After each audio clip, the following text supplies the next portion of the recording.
প্রিয় শিক্ষার্থী, আসসালামু আলাইকুম। আজকের ক্লাসে তোমাদের গণিত বইয়ের 13 পাতায় যে অঙ্কগুলো আছে সেই অঙ্কগুলো সমাধান করব। দেখো, 13 পাতার প্রথমে 8 নম্বর দিয়ে একটা অঙ্ক আছে। এখানে লেখা আছে, একটি গ্রামের বাঁধ মেরামতের জন্য গ্রামবাসী প্রত্যেক পরিবারের কাছ থেকে সমপরিমাণ করে টাকা তোলার সিদ্ধান্ত নিলেন।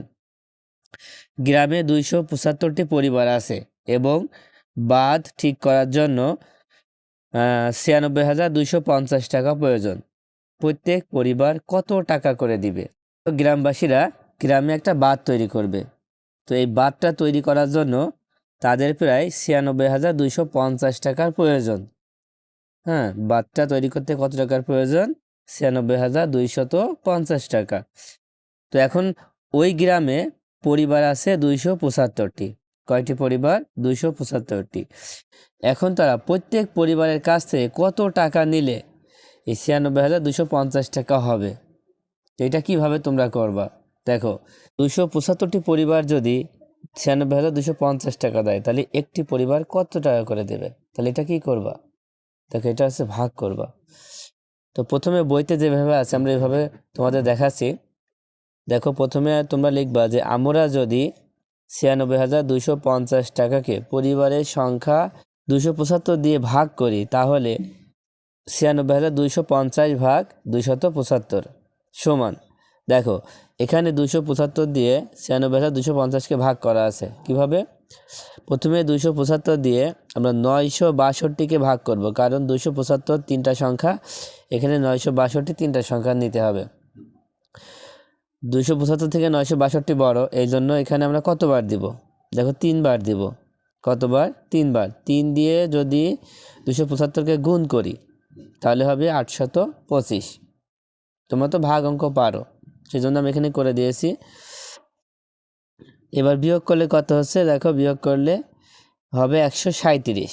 বিয়োগ করলে কত হবে? 137। এবার এই 5টা নামাবা। নামানোর পরে কত হয়েছে? 1,375। এখন 1,375কে 275 দিয়ে ভাগ করলে কত বার যাবে? দেখো, 5 বার যাবে। 5 বার নিতে হবে। তাহলে এই 5-এর সাথে 275 গুণ করো। গুণ করলে হবে 1,375।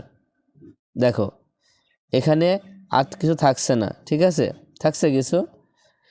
এবার কি করবা? এই শূন্যটা নামাই দিব। এই শূন্যটা এখানে নামাই দিলাম। মনে করে এই শূন্যটা এখানে দিয়ে দিলাম। দেওয়ার পরে কোনো সংখ্যা দিয়ে শূন্যকে যদি ভাগ করা হয়, তাহলে এখানেও আমাদের শূন্য নিতে হবে। এখানেও শূন্য নিব, নিচেও শূন্য নিব, দিয়ে দাগ দিয়ে দেব। দেখো, তাহলে কিন্তু হয়ে যাচ্ছে। তাহলে আমরা কত পেয়েছি? 350। তো এখানে আমরা লিখে দেবো 350। তাহলে প্রত্যেকটি পরিবার টাকা দিবে 350 টাকা, তাই না? দেখো, লাস্টে এটা লিখে দিব যে প্রত্যেক পরিবার 350 টাকা করে দিবে। এটা হচ্ছে উত্তর। দেখো, এই অঙ্কটা আমি একটু অন্যভাবে করে দিচ্ছি। তোমরা প্রথমেই লিখবা যে মোট টাকার প্রয়োজন 96,250 টাকা, আর পরিবারের সংখ্যা 275 জন। পরিবারের সংখ্যা কত? 275 জন। এবার লিখবা প্রত্যেক পরিবার দিবে। এই 96,250কে 275 দিয়ে ভাগ করবা। ভাগ করলে কত হবে? 350 টাকা। দেখো, এখানে ভাগটা করে দেওয়া আছে, আর আমি তো ভাগটা একটু আগে বোঝালাম, তাই না? তারপর উত্তর লিখবে, প্রত্যেক পরিবার 350 টাকা করে দিবে। এবার 9 নম্বরটা খেয়াল করো। কোনো দৌড় প্রতিযোগিতার পথের এক চক্রের দৈর্ঘ্য 900 মিটার। মানে কোনো পথে যদি একবার ঘুরে আসে, তাহলে তার দৈর্ঘ্য হবে 900 মিটার। একজন দৌড়বিদ কততম বারে 10,000 মিটার পথ অতিক্রম করবে? দেখো, এখানে আমরা দৌড় প্রতিযোগিতার একটা চক্কর দেখতে পাচ্ছি। তো কেউ যদি একবার ঘুরে আসে, তাহলে সেটা হবে 900 মিটার।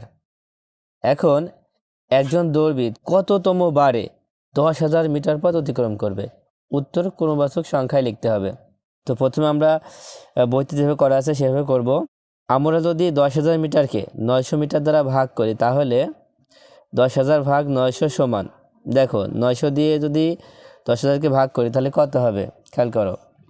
প্রথমে এখানে 3টা সংখ্যা ধরলে, এখানেও 3টা সংখ্যা যদি ধরি, তাহলে কত? 100 হচ্ছে। তাই আমরা 4টা সংখ্যা ধরবো। 4টা সংখ্যা ধরলে 1000। তাহলে 900 দিয়ে 1000কে ভাগ করলে একবার যায়। একবার দিলে 900। এবার বিয়োগ করলে দেখো 100 হয়। বিয়োগ করলে কত হবে? 100 হয়। এবার এই শূন্যটা এখানে নামাই দিলাম। আবার কিন্তু 1000 হলো। ফের 900 দিয়ে 1000কে ভাগ করলে একবার যায় 900, বিয়োগ করলে 100 হচ্ছে। তো এখানে আমরা দেখতে পাচ্ছি যে ভাগফল হচ্ছে 11 আর ভাগশেষ হচ্ছে 100। এটা আমরা এখানে লিখে নিব যে ভাগফল 11 আর ভাগশেষ হচ্ছে 100। তো এখন কতবার ঘুরছে দেখো, 11 বার ঘোরার পরে আরও 100 মিটার পথ বাকি থাকছে। তাই আমরা লিখব 11 বার মানে কি, 11তম বার ঘোরার পরেও 100 মিটার পথ বাকি থাকবে, থাকবে না?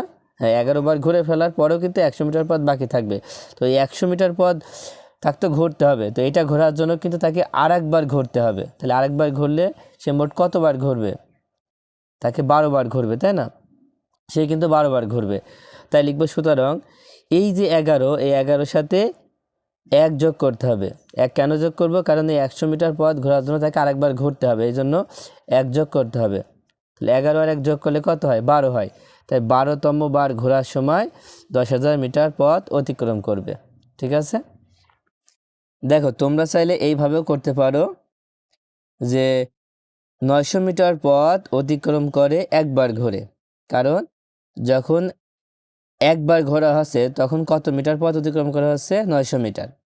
সেই জন্য তোমরা লিখতে পারো যে 900 মিটার পথ অতিক্রম করে একবার ঘুরে। তাহলে লিখবা 10,000 মিটার পথ অতিক্রম করে 10,000 ভাগ 900। যে 900 দিয়ে 10,000কে ভাগ করলে কত পাবো? আমরা একটু আগে দেখলাম। দেখো, আমরা পাবো হচ্ছে ভাগফল 11, এই যেখানে ভাগ করা আছে দেখো ভাগফল হচ্ছে 11 আর ভাগশেষ হচ্ছে 100। তাই লিখবো ভাগফল 11 ভাগশেষ 100। দেখো এখানে বাংলায় কিছু লেখা আছে যে অতএব 11 বার অতিক্রম করার পর 100 মিটার পথ অবশিষ্ট রয়েছে, মানে বাকি রয়েছে। এখানে অবশিষ্ট জায়গায় তোমরা বাকিও লিখতে পারো। 11 বার অতিক্রম করার পর 100 মিটার পথ অবশিষ্ট বা বাকি রয়েছে। তাহলে কি করবা? দেখো 100 মিটার পথ যাওয়ার জন্য তাকে আরেকবার বেশি ঘুরতে হবে, সেই জন্য লিখবা সুতরাং 11 যোগ 1 সমান 12তম বারে পথ অতিক্রম করবে। তাহলে উত্তর 12তম। উত্তর হবে কি 12তম। আচ্ছা, এবার 6 নম্বর খেয়াল করো যে একজন লোক প্রতি মাসে 1200 টাকা সঞ্চয় করেন। কত টাকা? 1200 টাকা সঞ্চয় করেন। কততম মাসে তার সঞ্চিত টাকা 50,000 অতিক্রম করবে? কত টাকা? 50,000 অতিক্রম করবে। তাহলে দেখো এই 1200 টাকা সঞ্চয় করছে 1 মাসে, তাহলে 50,000 টাকা সঞ্চয় করবে কত মাসে? তোমরা এই অঙ্কটা লিখিতভাবে করবা। তোমরা এইভাবে লিখবা যে 1200 টাকা সঞ্চয় করেন 1 মাসে, তাই না? 1200 টাকা সঞ্চয় করে কত মাসে? 1 মাসে। তাহলে 50,000 টাকা সঞ্চয় করেন, এই 50,000কে 1200 দিয়ে ভাগ করতে হবে। দেখো এখানে ভাগটা করা আছে। তো প্রথমে আমরা কি করব? 1200 দিয়ে এই এখানে 4টা সংখ্যা ধরলে কত হয়? 5,000 হয়। 5,000কে ভাগ করব। তাহলে কতবার যাবে? দেখো 4 বার যাবে। তো 4 বারো 48। তারপরে এখানে 2টা শূন্য আছে, 2টা শূন্য বসাই দিলাম, তার মানে কত হলো? 4800। এবার বিয়োগ করে ফেলো। বিয়োগ করলে হবে কত? দেখো বিয়োগ করলে হবে কিন্তু 200, আর এই শূন্যটা নামাই দিব, তাহলে হবে 2000। 1200 দিয়ে 2000কে ভাগ করলে কতবার যাবে? একবার যাবে। তাই আমরা 1 নিলাম আর নিচে হচ্ছে 1200 লিখলাম। এবার বিয়োগ করলে কত হবে? 800 হবে। দেখো এখানেও কিন্তু অবশিষ্ট থাকছে। যখন অবশিষ্ট থাকবে তখন আমরা এভাবে একটু লিখে নিব যে প্রথমে লিখে নিব কি 41, এটা হচ্ছে ভাগফল। যদি পারোতে ভাগফল এরকম করে লিখে দিলে আরও ভালো হয়, যে ভাগফল ভাগফল 41 ও ভাগশেষ 800 টাকা। ভাগফলটা উল্লেখ করলে হয়, আবার শুধু 41 লিখলে আমরা মনে করবো যে এটা হচ্ছে ভাগফল। তো এখন দেখো আমরা এখানে লিখব যে 41 মাস সঞ্চয়ের পরেও 800 টাকা বাকি থাকে। কারণ 41 মাস সঞ্চয় করছে, করার পরে কিন্তু এই 50,000 টাকা হয়নি। কত টাকা বাকি থাকছে? 800 টাকা বাকি থাকছে। তাহলে এই 800 টাকা দেওয়ার জন্য তাকে কিন্তু আরেক মাস অপেক্ষা করতে হবে, তার মানে আরেকটা মাস তাকে দিতে হবে। সেই জন্য কী করবা? যে এই 41-এর সাথে এই 800 জন্য 1 যোগ করবা, কারণ আরেকটা মাস লাগবে।